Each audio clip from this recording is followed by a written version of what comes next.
போதைப் பொருட்களற்ற சமூகத்தை உருவாக்க அடியெடுத்து வைப்போம். Be a part of the movement for a drug-free society. SNRN Marathon. Register now. குறைந்த விலை, நிறைந்த தரம். தங்கள் தேவைகள் அனைத்தும் ஒரே இடத்தில். Jayachandran. GT Holidays, South India's #1 travel brand. You know you are special when you're with GT Holidays. அழகு வணக்கம். வணக்கம் பிருத்திவி. இன்னைக்கு ஷார்ட்டா நறுக்குன்னு ஒரு 4 விஷயத்த லீடா வச்சு பார்த்துடலாம். முதல் விஷயம், நம்ம அதை விடுங்க அப்படின்னு சீமான் கடந்து போயிருக்காரு ஒரு முக்கியமான கேள்விக்கு. அது என்னங்கிறத பார்த்தலாம். அது இல்லாமல் ஈரோடு கிழக்கில் பெரிய அளவில் வேலை நடக்கிறதா உளவுத்துறை சார்பாக ஒரு ரிப்போர்ட்டு சிஎம்க்கு போயிருக்கு. அது என்ன பின்னணி அப்படிங்கிறத பற்றியும் பார்த்துடலாம். அதே மாதிரி சிஎம் வந்து சமீபத்தில் அந்த எஸ்வி சேகர் நிகழ்ச்சியில் கலந்துக்கிட்டார் இல்லையா, அவர் மேடையில் மறைமுகமாக ஒரு கோரிக்கை வச்சாரு. உங்கள் அப்பாவுக்கு நான் பேர் வச்சிடறேன், ஆனால் அதுக்கு பதிலாக இதை செய்யுங்க அப்படிங்கிற வகையில். அது பேசு பொருளாவது, அது என்னங்கிற விவகாரமும் வெளில வந்திருக்கு. இது மாதிரி பல விஷயங்களை நிகழ்ச்சியில் பேசிடலாம். Welcome to sensation.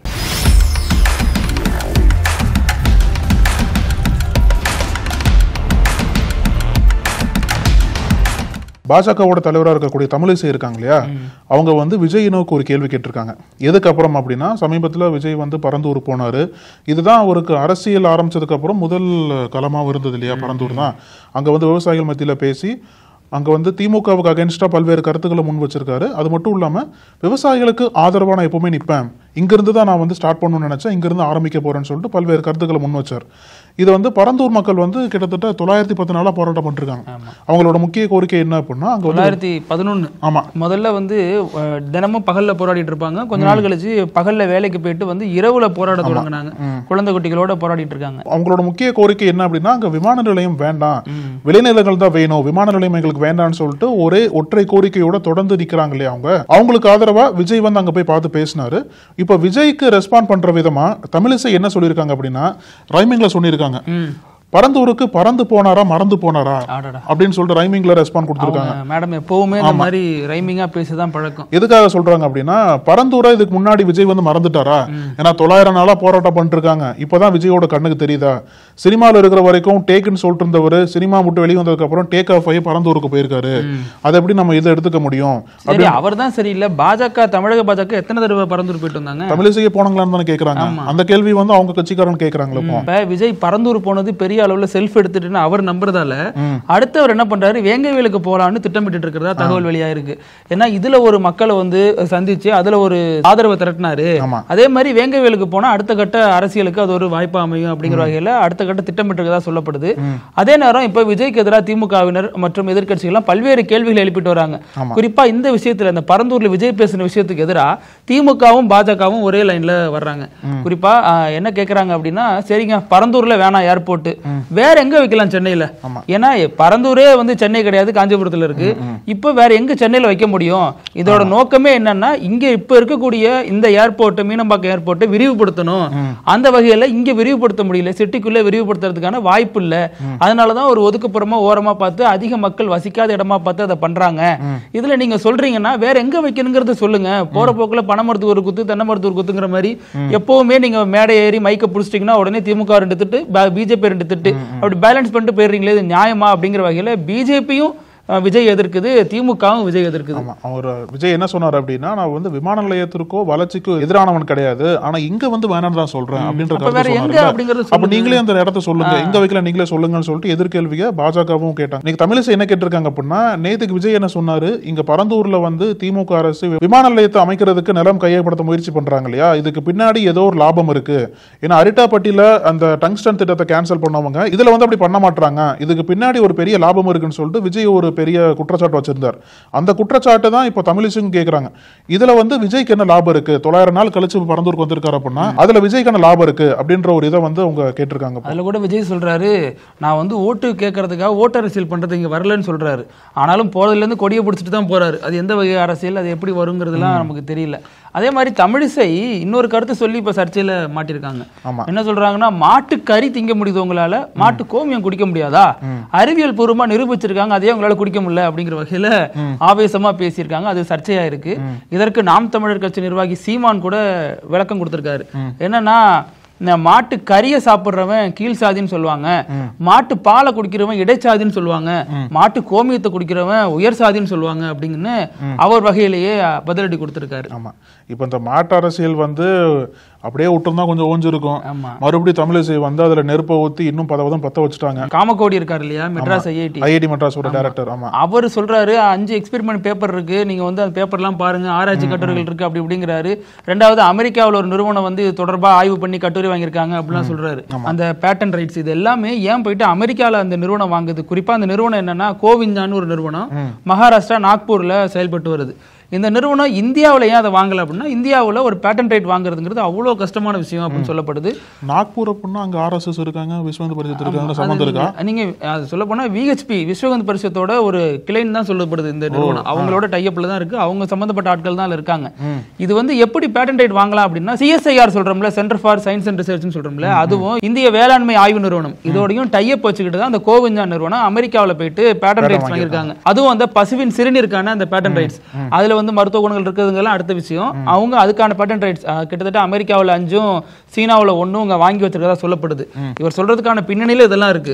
ஆனா பசுவின் சிறுநீருக்கு அந்த மருத்துவ குணங்கள் இருக்கா இல்லையாங்கிறதுலாம் இன்னமும் விவாத பொருளா தான் இருக்கு. இப்ப இந்த மாதிரி விஷயங்கள்லாம் பேசப்பட்டுட்டு வருது. ஐஐடி காமகோடி மறுபடியும் இதுக்கு பிரஸ் மீட் வைப்பாரா, விளக்கம் கொடுப்பாரா அப்படிங்கறதெல்லாம் எதிர்பார்க்கப்படுது. இப்போ இன்னொரு பக்கம் பாத்தீங்கன்னா டெல்லி தேர்தல் வந்து நெருங்கிட்டு இருக்கு. பிப்ரவரி 5ஆம் தேதி தேர்தல் நடக்க போகுது இல்லையா? அங்கே ஒரே கட்டமா தேர்தல் நடக்க போகுது. 70 இடங்கள் இருக்கு டெல்லியில. மும்முனை போட்டி, ஆக்சுவலாக 4 முனை தான் சொல்லணும். மெயினாக வந்து பார்த்தீங்கன்னா ஆம் ஆத்மி, காங்கிரஸ், பாஜக. இன்னொரு எக்ஸ்ட்ரா யாருன்னு கேட்டிங்கன்னா அஜித் பவார், தேசியவாத காங்கிரஸ். அவரும் வந்து நிற்கிறாரு, நானும் வந்து நிற்கிறேன்ப்பா, நானும் தேசிய கட்சி ஆகணும்ன்ற ஆசையில் வந்து நிற்கிறாரு போல. இந்த 3 கட்சிக்கு தான் மெயின் போட்டி. இந்த 70 தொகுதிகளில் வந்து மெஜாரிட்டி பார்த்தீங்க அப்படின்னா 36 தொகுதிகள். 36 தொகுதியில் யார் வாங்குறாங்களோ அவங்க வந்து ஆட்சி அமைக்கலாம். அப்படிதான் இருக்கு இல்லையா? 2015, 2020 வந்து ஆம் ஆத்மி ஹை மெஜாரிட்டியில் வராங்க, 60 இடங்களுக்கு மேலே ஜெயிக்கிறாங்க, ஆட்சியில் இருக்காங்க இல்லையா? இப்போ இந்த தேர்தலை பொறுத்தளவுக்கும் 2015, 2020 இந்த 2 தேர்தலை கம்பேர் பண்ணி பார்க்குறவங்க என்ன சொல்றாங்க அப்படின்னா, டெல்லியில் 9 தொகுதிகள் மட்டும் ரொம்ப முக்கியமான தொகுதி. அந்த 9 தொகுதிகளில் தான் ஆம் ஆத்மியும் சரி பாஜகவும் ரொம்ப தீவிரமாக வேலை செஞ்சுட்டு இருக்காங்க. எதுக்காக இந்த 9 தொகுதிகள் சொல்றாங்க அப்படின்னா, இந்த 9 தொகுதிகளில் மட்டும்தான் 2020ஆம் ஆண்டு நடந்த தேர்தலில் மார்ஜின் ரொம்ப கம்மியா இருந்திருக்கு. எவ்வளவு கம்மியா இருந்திருக்கு அப்படின்னா 700 வாக்குகள் வித்தியாசம், 1000 வாக்கு வித்தியாசம், 3000 வாக்கு வித்தியாசம். அந்த மாதிரி இந்த அளவுக்கு இந்த தொகுதிகளில் மார்ஜின் ரொம்ப கம்மியா இருந்திருக்கு. அது மட்டும் இல்லாம இந்த தொகுதிகள்லாம் ஒவ்வொரு தேர்தலுக்கும் வெவ்வேறு கட்சிகளுக்கும் போறதால இந்த வாட்டி போன வாட்டி ஆம் ஆத்மி பெருவாரியா ஜெயிச்சது. கிட்டத்தட்ட 9 தொகுதிகளில் 7 தொகுதியில் ஆம் ஆத்மி ஜெயிச்சாங்க. இந்த வாட்டி வந்து பாஜக அந்த 9 தொகுதியை அப்படியே லம்பா அல்றதுக்கு பிளான் பண்ணிட்டு இருக்காங்க. ஆம் ஆத்மி பிரச்சாரம் பண்ணிட்டு இருக்காங்க. ஸோ இந்த 9 தொகுதிகளில் யார் பெருவாரியா ஜெயிக்கிறாங்களோ அவங்களுக்கு வந்து ஆட்சி அமைக்கிறதுக்கு வாய்ப்புகள் அதிகமாக இருக்கும் அப்படின்ற ஒரு கணிப்பு வந்து அங்கே டெல்லியில் போயிட்டு இருப்போம். அதே பிப்ரவரி 5 தான் ஈரோடு கிழக்கு இல்லையா? இந்த தேர்தல் வந்து கிட்டத்தட்ட இப்போ திமுக நாம் தமிழருக்கான போட்டியாக தான் பார்க்கப்படுது. இதுல இடையில நானும் இருக்குன்னு சொல்லிட்டு வந்த செந்தில் முருகன் ஒவ்வொரு எலெக்ஷனுக்கும் வராருங்க, ஒவ்வொரு எலெக்ஷனுக்கும் வேட்புமனு தாக்கல் பண்றாரு, அப்புறம் அவரே வாபஸ் பண்றாரு, டக்குன்னு இருக்கிற இடத்துல இருந்து இன்னொரு இடத்துக்கு தவிர்றாரு. இல்ல அப்போ ஆமா நீங்க சொன்ன கரெக்ட் தான். 2023 OPS பக்கம் நின்னாரு, அப்புறம் EPS பக்கம் வந்தாரு. 2025 EPSக்கு இவருக்கு சீட் கொடுக்கல போல, அதிமுக புறக்கணிச்சிருச்சு இந்த வாட்டி. அதனால சுயேட்சைன்னு போட்டி போட்டாரு. அது வந்து EPSக்கு கோபத்தை ஏற்படுத்தி இருக்கு. டக்குன்னு கட்சி விட்டு நீக்கிட்டாங்க. அவரும் வேட்புமனு தாக்கல் வாபஸ் வாங்கிட்டாரு. டக்குன்னு வேட்புமனு தாக்கல் வாபஸ் வாங்கினவர் திமுக ஜம்ப் அடிச்சிருக்காரு. திமுக ஜம்ப் அடிச்சு திமுக வேட்பாளருக்கு இப்ப வந்து பிரச்சாரம் பண்ணிட்டு இருக்கிறதா செய்திகள் வருது. ஒரு கம்பெனில 7 மாசம் 8 மாசத்துல பேப்பர் போட்டு டக்குன்னு மாறிட்டு இருப்பாங்க. அந்த மாதிரி ரொம்ப ஸ்பீட் அரசியல் பண்ணிட்டு இருக்காரு. இப்ப திமுகவுக்கு மாறினதுனால என்ன மட்டும் போட்டியிட முடியுமா? சந்திரசேகருக்கு ஆதரவா வாக்கு கேட்டுட்டு இருக்காரு. இப்போ இதில் இன்னொரு வீடியோ இன்னைக்கு வைரல் ஆகிட்டு இருந்து நீங்கள் பார்த்துருக்க முடியும். நாம் தமிழர் வேட்பாளர் சீதாலட்சுமி இருக்காங்கல்ல, அவங்க சாலையில் வாக்கு கேட்டுட்டு போகிறாங்க. அப்போ எதிரில் வந்து ஸ்கூட்டியில் வந்த ஒரு பெண் ஒருவர் வந்து அவங்கள நிறுத்தி வாக்குவாதம் பண்ணுறாங்க. பெரியாரை பற்றி அவ்வளோ மோசமாக பேசிட்டு எதுக்கு வந்து இங்கே ஓட்டு கேட்டிருக்கீங்க ஈரோட்டில், எதுக்கு வந்து எங்கள்கிட்ட வாக்கு கேட்குறீங்க அப்படின்னு 2 பேருக்கும் இதாவது. அப்போ வாக்குவாதம் பண்ணாதீங்க அப்படின்னு அவங்க சொல்கிறாங்க. நான் வாக்குவாதம் பண்ணலங்க, என் கருத்தை தான் சொல்கிறேன், உங்கள்கிட்ட நான் வாக்குவாதமே பண்ண வரல அப்படிங்கிற வகையில் பேசுகிறாங்க. அப்போ இல்லைம்மா அதெல்லாம் நிறைய விஷயம் இருக்குன்னு அவங்க கூட வந்து ஒரு நபர் வந்து சொல்கிறாரு. நான் வந்து பெரியார், எங்க அப்பா வந்து பெரியாரோட பல ஆண்டு காலம் இருந்தவர், நானே ஒரு பெரியாரிஸ்ட் தான் முன்னாடி அப்படின்னு சொல்லிட்டு விளக்கம் கொடுக்குறாரு. அதெல்லாம் பேசிப்போம், நம்ம அது இப்ப பேச உரிய நேரம் இல்லை அப்படிங்கிற வகையில சொல்லி கடந்து போறாரு. அந்த விவாதம் பண்ண பெண் யாருன்னா திமுக காரங்க அப்படின்னு அவங்களே சொல்லிட்டு போறாங்க. ஸோ இந்த வீடியோ வந்து வைரல் ஆகுது. இது எதனால இதை சொல்றேன் அப்படின்னா, இப்ப சீமான் வந்து ஈரோடு கிழக்குல பிரச்சாரம் பண்ண வருவார் இல்லையா? கண்டிப்பா அவர் வரும்பொழுது மிகப்பெரிய அளவுல எதிர்ப்பை காட்டணும்னு சொல்லிட்டு பல்வேறு இயக்கங்கள் திட்டமிட்டு இருக்கிறதா தகவல் வெளியா இருக்கு. ஆமா, சீமான் ஈரோட்ல காலை வச்சாருன்னா வச்சதுல இருந்து அவருக்கான எதிர்ப்பை நாங்க தொடங்கிடுவோம் அப்படின்னு காங்கிரஸ் கூட தீர்மானம் போட்டதா தகவல் வெளியானுச்சு இல்லையா? அது மாதிரி பல இயக்கங்களும் ரொம்ப அதிருப்தியோட காத்திருக்கு சீமான் வருகைக்காக. இன்னொரு பக்கம் என்ன அப்படின்னா, உளவுத்துறை சார்பா ஒரு ரிப்போர்ட் சிஎம்க்கு போயிருக்கு. அதுல வந்து என்ன கேட்கப்படுது அப்படின்னா, இப்ப அதிமுக வாக்கு யாருக்கு போகும், நாம் தமிழருக்கு போகுமா, அதுக்கான வாய்ப்பு இருக்கா அப்படின்னு கேட்கிறப்ப 50க்கு 50 வாய்ப்பு இருக்கு. ஆனாலும் சீமான் வந்து பேசிட்டு போனதுக்கு அப்புறம் தான் அதற்கான ஒரு தெளிவான விளக்கம் கிடைக்கும் அப்படிங்கிற வகையில அவங்க ரிப்போர்ட்டை சப்மிட் பண்ணிருக்காங்க. இப்ப இன்னொரு பக்கம் இன்னொரு செய்தி என்ன நமக்கு என்ன வருது அப்படின்னா, ஒரு பக்கம் அதிமுக அதை புறக்கணிச்சாலும் அதிமுக வந்து இன்னொரு பெரிய திட்டம் போட்டிருக்காங்க அப்படின்ற செய்தி வருது. இன்னொரு முக்கியமான செய்தி வர சொல்லணும். நாம் தமிழர் வேட்பாளர் இருக்காங்களே சீதாலட்சுமி, அவங்களுக்கு வந்து கட்சிக்குள்ளேயே அதிருப்தி இருக்கு, கட்சிக்காரங்களே வேலை பார்க்க மாட்டாங்க அப்படின்ற ஒரு செய்தியும் நமக்கு வந்திருக்கு. ஆமா அழகு, இதுல முதல் விஷயத்த நான் சொல்லிடுறேன். முதல்ல அந்த அதிமுகவோட திட்டம் இதுதாங்கிறது ஒரு வீடியோல வெளியானுச்சு. சீதாலட்சுமி வாக்கு கேட்டுட்டு போறாங்க. ஒரு அதிமுக நிர்வாகி, திமுக நிர்வாகின்னு பலர்ட்டி வாக்கு கேட்கணும் இல்லையா? அந்த அடிப்படையில அதிமுக நிர்வாகி ஒருவர்கிட்ட வாக்கு கேட்கறாங்க. அப்ப அவர் போறப்ப சொல்றாரு, நாங்க நோட்டாவுக்கு தான் போடுவோம் அப்படிங்கிறாரு. அவர் சொல்றது குடும்பத்தை சொல்றாரா கட்சியை சொல்றாரான்னு தெரியல. ஆனாலும் பொதுவா என்ன ஒரு கருத்து மேலெலும்பி வருது அப்படின்னா, அதிமுகவோட பிளானே இதுதான், 2 பேருக்கும் ஓட்டு போடாம அவங்க வந்து நோட்டால போட போறாங்க, இந்த வாட்டி நோட்டாவோட வாக்கு அதிகமா இருக்குமோ அப்படிங்கிற வகையிலலாம் இப்ப கருத்து பேசப்பட்டு வருது. ரெண்டாவது விஷயம், சீதாலட்சுமி மேல ஏன் அவங்க கட்சிக்காரங்க எதிர்ப்பு தெரிவிக்கிறாங்க, ஒரு அதிருப்தியில் இருக்காங்க அப்படின்னா, கடந்த 2019 நாடாளுமன்ற தேர்தல், அடுத்து 2021 சட்டமன்ற தேர்தல், அடுத்து 2024 எம்பி தேர்தல், இப்ப 2025 இந்த இடைத்தேர்தல், எல்லாத்திலுமே அவங்களுக்கு வாய்ப்பு தராங்க. ஈரோட்ல எத்தனையோ நாம் தமிழர் வேட்பாளர், எத்தனையோ நாம் தமிழர் நிர்வாகிகள் தொடர்ந்து இருக்காங்க, கட்சிக்காக உழைச்சிக்கிட்டு இருக்காங்க, தீவிரமா பணியாற்றிட்டு இருக்காங்க. அவங்கள எல்லாம் கட்சி தலைமை கண்டுகிறதே இல்ல, பணங்காசு மட்டும் இருந்தா போதுமா, அவங்களுக்கு வாய்ப்பு கொடுப்பீங்களா அப்படிங்கிற வகையில நாம் தமிழர் நிர்வாகிகள் ரொம்ப அதிருப்தியில் இருக்கிறதாகவும், அதனாலேயே பலரும் வந்து சீதாலட்சுமியோட இணைந்து பிரச்சாரத்துக்கு போகாம அவங்களுக்கு ஒத்துழைக்க மறுக்கிறதாகவும் தகவல்கள் எல்லாம் வெளியாயிட்டு வருது. இது உங்களுக்கு ஒரு பெரிய சிக்கல் தான் இல்லையா? இப்ப இன்னொரு சிக்கல் வந்து என்னன்னா, பாஜகவுக்கு ஜம்மு அண்ட் காஷ்மீர்ல என்னன்னா, இப்ப சமீபத்துல சட்டமன்ற தேர்தல் முடிஞ்சதுல அங்க இருக்கக்கூடிய தேசிய மாநாடு கட்சியும் காங்கிரஸும் சேர்ந்து கூட்டணி போட்டி போட்டாங்க, ஜெயிச்சு வந்தாங்க. அதாவது 10 ஆண்டுகளுக்கு அப்புறம் நடக்கக்கூடிய முதல் சட்டமன்ற தேர்தல் அப்படின்றதால பெரிய எதிர்பார்ப்பு, பெரிய கவனம் இருந்தது அந்த தேர்தல் மீது. அதுல வந்து இந்த காங்கிரஸ் கூட்டணி ஜெயிச்சு வந்தாங்க. ஒமர் அப்துல்லாவும் சிஎம்மா பதவியேற்றார் இல்லையா? இப்போ நடைமுறை என்ன அப்படின்னா, யூஸ்வலாகவே ஒவ்வொரு மாநிலத்தில் சட்டமன்ற தேர்தல் முடிஞ்சதுக்கு அப்புறம் உள்ளாட்சி தேர்தல் நடக்கணும் இல்லையா? அதுதான் நடைமுறை. உள்ளாட்சி தேர்தல் அங்கே நெருங்கி வருவதால பாஜகவினர் கொஞ்சம் வேலை பார்க்க ஆரம்பிச்சிருக்காங்க. பாஜகவினர் வந்து எல்லா உள்ளாட்சிகளுக்கும் போயிட்டு பிரச்சாரம் பண்றது அதெல்லாம் பண்ண ஆரம்பிச்சிருக்காங்க. ஏன்னா தேர்தலில் சட்டமன்ற தேர்தலாம் போயிருச்சு, உள்ளாட்சி தேர்தலாச்சும் நம்ம வெற்றி பெறணும்னு சொல்லிட்டு கொஞ்சம் திட்டத்தில் இருக்காங்க போல. ஆனா பாஜகவுக்கு முட்டுக்கட்டை போடும் விதமா ஒமர் அப்துல்லா என்ன சொல்லிட்டாரு, நீங்க ஃபர்ஸ்ட் எங்களுக்கு வந்து மாநில அந்தஸ்து ஃபர்ஸ்ட் கொடுங்க, மாநில அந்தஸ்து கொடுக்காத வரைக்கும் நாங்க வந்து தேர்தல் நடத்த மாட்டோம். ஏன்னா அந்த ஜம்மு அண்ட் காஷ்மீர் சட்டப்படி உள்ளாட்சி தேர்தல் நடத்துறது அந்த மாநில அரசு கையில தான் இருக்கு. யூஸ்வலா எல்லா மாநிலத்திலும் அப்படிதான் இருக்கும் இல்லையா? மாநில அந்தஸ்தை மத்திய அரசு கொடுக்காத வரைக்கும் நாங்க வந்து உள்ளாட்சி தேர்தல் நடத்த முடியாது அப்படின்னு கட் அண்ட் ரைட்டா ஒமர் அப்துல்லா சொல்லிட்டாரு. ஏன் அப்படி சொல்றாங்க அப்படின்னா, ஜம்மு அண்ட் காஷ்மீர்ல வந்து ரொம்ப குழப்பமான சூழ்நிலை இருக்கு. யார்கிட்ட ரிப்போர்ட் பண்றது, யாரோட ஆட்சி உண்மையிலேயே போயிட்டு இருக்கு. ஏன்னா யூனியன் டெரிட்டரி ஒரு பக்கம் இருக்கு, இன்னொரு பக்கம் சட்டசபை செயல்பட்டு இருக்கு. அப்படி இருக்கிற சமயத்துல இங்க கவர்னரோட வேலை என்ன, சிஎம்மோட வேலை என்ன? ஏன்னா இப்ப வந்து பாத்தீங்க அப்படின்னா மத்திய அரசாங்கம் அதிகமா தலையிடங்க இருக்கு.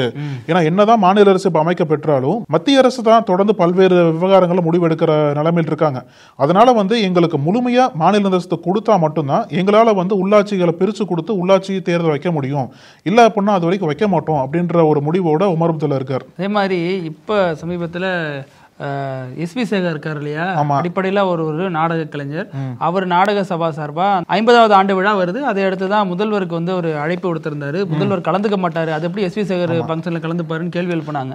அழைப்பு விடுத்தது ஒரு ஆச்சரியம். ஆமா, அதுக்கப்புறம் நடந்த நிகழ்வுகள் வந்து ஆச்சரியத்துக்கும் ஆச்சரியம். சிஎம் கலந்துக்கவே மாட்டாருன்னு பலரும் சொல்லிட்டு வந்தாங்க, குறிப்பா திமுக காரங்க பலரும் சொல்லிட்டு வந்தாங்க. ஏன்னா கடந்த காலத்துல அவர் பாஜக இருந்தப்போ ட்விட்டர்லயும் சரி களத்திலையும் சரி அவருக்கு எதிராக பல கருத்துக்களை திமுக உள்ளிட்ட கட்சிக்காரங்க தொடர்ந்து சொல்லிட்டு வந்தாங்க இல்லையா? அதன் அடிப்படையில் சொல்லிட்டு இருந்தாங்க. ஆனா முதல்வர் கலந்துக்கிட்டாரு, சர்ப்ரைஸா இருந்துச்சு.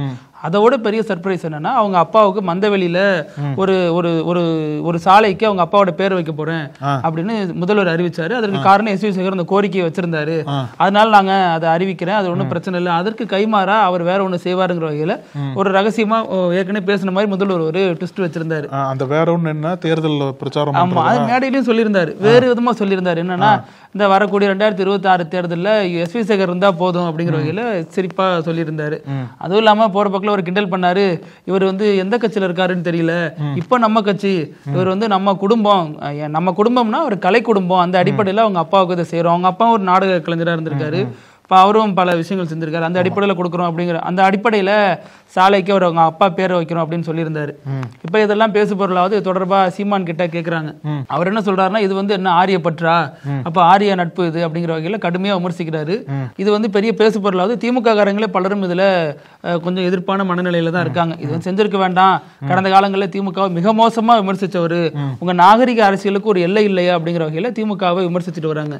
அதற்கான காரணம் என்ன சொல்லப்படுது அப்படின்னா, திருவாரூர் தெற்கு வீதியை கலைஞர் கருணாநிதி வீதி அப்படின்னு பேர் வைக்கணும்னு சொல்லிட்டு ஒரு ஒரு ஒரு ஒரு அறிவிப்பு எழுந்த மாதிரி இருந்துச்சு. அதற்கே பாஜகவுடைய மாநில தலைவர் வந்து கடுமையான எதிர்ப்பு தெரிவித்து அங்கேயே திருவாரூர் தெற்கு வீதியிலே பெரிய அளவில் போராட்டம் எல்லாம் பண்ணாங்க. அந்த கட்சியில இருந்த ஒருத்தருக்கு அவரது தந்தைக்கு நீங்க பேர் வைக்கிறீங்கன்னா இது என்ன வகையான அரசியல் நாகரிகம் அப்படின்னு திமுக காரங்க கடுமையான கொந்தளிப்பை வெளிப்படுத்துறாங்க. இதுல சீமான் பேட்டி கொடுக்குறாரு இல்லையா, அது வந்து கல் விடுதலை மாநாடு. அங்கதான் வந்து ஒரு கேள்வி கேட்கப்படுது. அதாவது சமீபத்துல ஒரு புகைப்படம் வைரல் ஆச்சு இல்லையா, இவர் அவரை பார்க்கவே இல்லை, எடிட் பண்ணி கொடுத்தான்னு சொல்லிட்டு டைரக்டர் போட்டு உடைச்சார்ல, அது தொடர்பான கேள்வியோட கேட்கப்படுது. அதுக்கு வந்து அப்படியே கொஞ்சம் கடந்து போற மாதிரி பதில் சொல்றாரு. அதை விடுங்க அப்படிங்கிற மாதிரி போயிடுறாரு. அதுக்கு என்ன உண்மையா தப்பா பொய்யா எதிர்ப்பா எதுவுமே சொல்ல, வழக்கம் எதுவுமே கொடுக்கல, அது வந்து கடந்து போறேன் அப்படிங்கிற வகையில போறாரு. இன்னொன்னு, அந்த கல் விடுதலை மாநாடு நிகழ்ச்சியில எல்லாராலும் வித்தியாசமா பார்க்கப்பட்ட இது என்னன்னா, அந்த நிகழ்ச்சியில சீமான் வந்து கலந்துகிட்ட ஒவ்வொருத்தவங்க பேரையும் முறைப்படி படிச்சுட்டே வர்றாரு. அப்ப சொல்றாரு, பேரன்புக்கும் பெருமதிப்புக்கும் உரிய பாஜகவின் துணைத் தலைவர் திரு ஏஜி சம்பத் அவர்களே அப்படிங்கிறாரு. எல்லாருமே அதிர்ந்துட்டாங்க. அது எப்படி சீமான் மேடையில பாஜக காரர் வந்து இருப்பாரு? எங்களினுடைய பேரன்பிற்கும் பெருமதிப்பிற்கும் உரிய ஐயா பாரதிய ஜனதா கட்சியினுடைய துணைத் தலைவர் ஏஜி சம்பத் அவர்களே, அது வந்து ஒரு புள்ளியில இணையறேன் அப்படின்னு சொல்றாங்க. கல் விடுதலைக்காக அவரும் வராரு இவரும் வராருன்னு சொல்றாங்க. இதைத்தான் வந்து எதிர்கட்சிகள் கடந்த காலங்களில் தொடர்ந்து கேள்வி எழுப்பிட்டு வந்தாங்க. இப்படி வந்து சீமானால பாஜக காரங்க கூட வந்து மேடையை பகிர்ந்துக்க முடியுது, அவங்க கூட நட்புறவோட இருக்க முடியுது, ஆனா திராவிட இயக்கங்களோ அது சார்ந்தவங்களோட ஏன் இருக்க முடியல?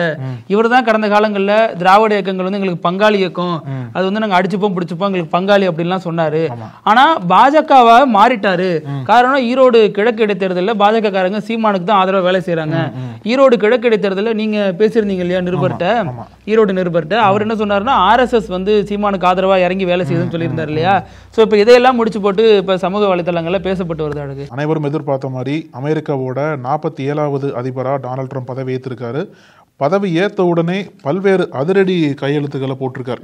அதில் குறிப்பாக சொல்லணும் அப்படின்னா, அந்த சதர்ன் பார்டர் இருக்கு இல்லையா, தெற்கு பார்டரில் வந்து உடனே அவசர நிலை பிரகடனப்படுத்தப்படும் அப்படின்ற அறிவிப்பையும், அதையும் தாண்டி பல்வேறு இடங்களுக்கு பேரை வந்து மாற்றி வச்சிருக்காரு. அந்த கல்ஃப் ஆஃப் மெக்சிகோ வந்து கல்ஃப் ஆஃப் அமெரிக்கான்னு பேர் வைக்கிறதாகட்டும். அது மட்டும் இல்லாமல் முதல் நாளையே வந்து ஜோ பைடனோட 80 உத்தரவுகள் வந்து ரத்து பண்ணியிருக்காராம் அப்படின்ற செய்தி வருது. அதையும் தாண்டி அமெரிக்காவை உலக சுகாதார அமைப்பில் இருந்து வெளியே கொண்டு வந்துட்டார்.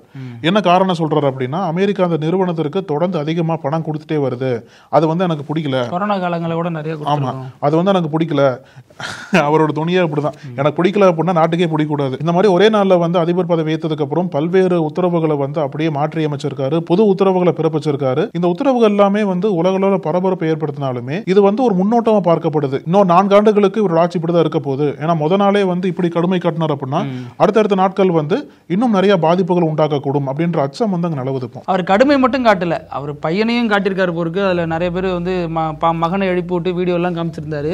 அது மட்டும் இல்லாம கையெழுத்து போட்டு பேனாவை தூக்கி எறிஞ்சாரு பாருங்க. அந்த செயலுக்கு நான் அப்படியே அடிமையாயிட்டேன். கிட்டத்தட்ட எல்லா பேனாவும் தூக்கி விசிறி அடிச்சாரு. எத்தனை பேர் மூஞ்சி புடிச்சோ தெரியல. கடைசியா அப்ப நம்ம நிகழ்ச்சியோட இறுதி செக்மெண்ட் இப்படியும் நடக்குமா அப்படிங்கிறது. சமீப நாட்களா ட்விட்டர்ல சோசியல் மீடியால பெரிய அளவுல வைரல் ஆனிச்சு. அந்த காந்த கண்ணாடி அப்படின்னு ஒரு பொண்ணை போட்டு வைரல் பண்ணிட்டு இருந்தாங்க. மோனலிசா, அந்த பொண்ணோட பேர் மோனலிசா. அது ஒரிஜினல் மோனலிசா மாதிரியே இருக்கு. அதோட கண்ணு வந்து ரொம்ப கவர்ந்து எடுக்கும் வகையில இருக்கு, பாக்குற எல்லாரையும் வசீகரிச்சிருதுன்னு சொல்லிட்டு அந்த பொண்ணு வந்து மணிகளை வித்துட்டு இருந்த பொண்ணா இருந்துச்சு. அந்த ட்விட்டர்ல அந்த மாதிரி வைரல் ஆயிட்டுச்சு இல்லையா. அந்த பொண்ணு வைரல் ஆனதுக்கு அப்புறம் ஒரு குரூப்பே போயிருக்காங்க, தொடர்ந்து டெய்லியும் போறாங்க. யூடியூபர், சேட்டலைட், இந்த மாதிரி நிறைய பேர் போயிட்டு அந்த பொண்ணு மகா கும்பமேளா நடந்துச்சுல்ல, அந்த விழாவுல அந்த பொண்ணு மாலை வித்துட்டு இருந்துச்சு. அதுகிட்ட தான் போயிட்டு நீங்க ரொம்ப அழகா இருக்கீங்கன்னு சொல்லிட்டு பேட்டி எடுக்க வியாபாரம் இன்னொரு பக்கம் டல் ஆயிடுச்சு. பார்த்தாரு அவங்க அப்பா கடுப்பாயி ராஜஸ்தான் டிக்கெட் போட்டு ஊருக்கே போமான்னு சொல்லி அனுப்பி விட்டாரு. இப்ப இதெல்லாம் சம்பந்தமே இல்லாம ஒரு வியாபாரத்துக்கு எடுத்துட்டீங்களா அப்படிங்கிற வகையில அந்த வீடியோ மறுபடியும் பேசிட்டு இருக்காங்க. வட போச்சே மாதிரி வியாபாரம் போச்சு, அது மாதிரி தான் மணல் வைக்கிறது. அப்புறம் இதே மாதிரி நாளைக்கும் பல்வேறு செய்திகளோட சந்திக்கலாம். அழகு, நன்றி. தொடர்ந்து பேசலாம் பிருத்திவி. நன்றி. நக்கீரன் டிவிக்கு சப்ஸ்கிரைப் செய்யுங்கள். உங்கள் ஆதரவே எங்கள் பலம். ஆசிரியர்களுக்கு நண்பனாகவும் மாணவர்களுக்கு ஆசானாகவும் திகழும் தேர்வு வழிகாட்டி. ஒவ்வொரு பாடத்திற்கும் அனுபவமிக்க ஆசிரியர்களின் துல்லியமான தெளிவான விடைகள். CNC இருக்கு, தேர்வு பயம் எதற்கு? இது தீரன் பப்ளிஷிங் ஹவுஸ் விற்பனை வெளியீடு.